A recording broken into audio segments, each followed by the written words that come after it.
Assalamualaikum warahmatullahi wabarakatuh.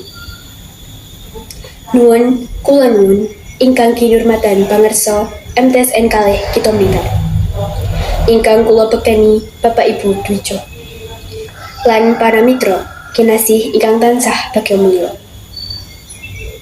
Puji syukur kaaturaken wonten ngarsanipun Gusti ingkang murbeng dumadi.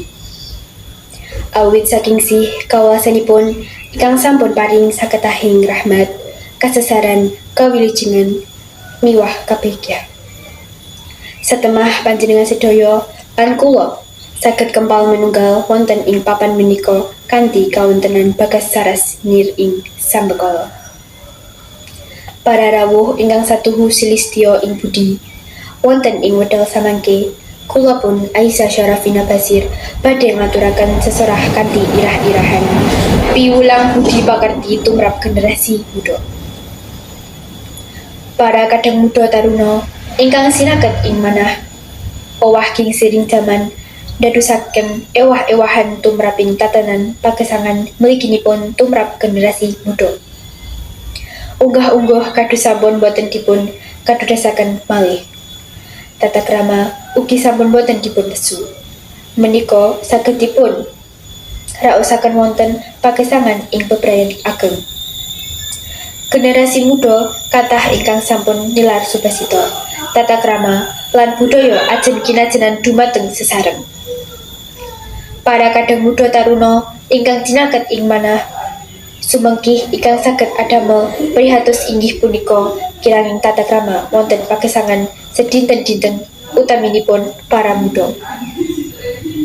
Menika saged katinggal ing pawiyatan-pawiyatan wonten griya lan wonten papan sanesipun. Siswa boten ngajeni dumateng Bapak Ibu gurunipun. Wonten griya putraku mawantun kalian tiah sepunyipun.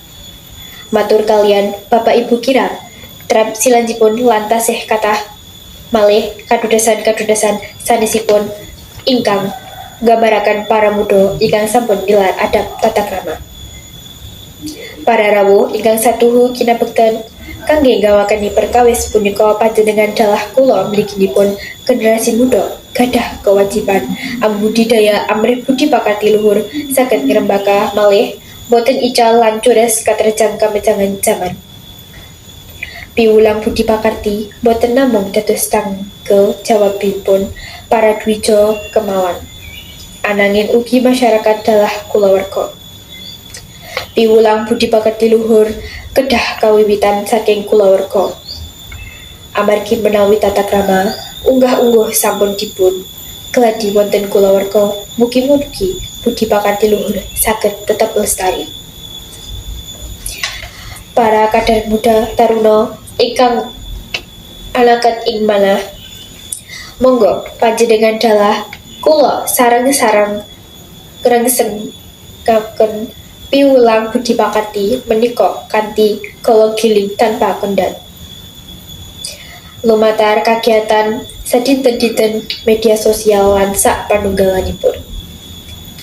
Makanten ingkang saged kula aturaken, kula ngaturaken agungi panuwun menggah kawi gatosanipun kirani trap silasaha supasita saestu kula nyuwun agungi pangaksani. Cekap semanten atur kula. Wassalamualaikum warahmatullahi wabarakatuh.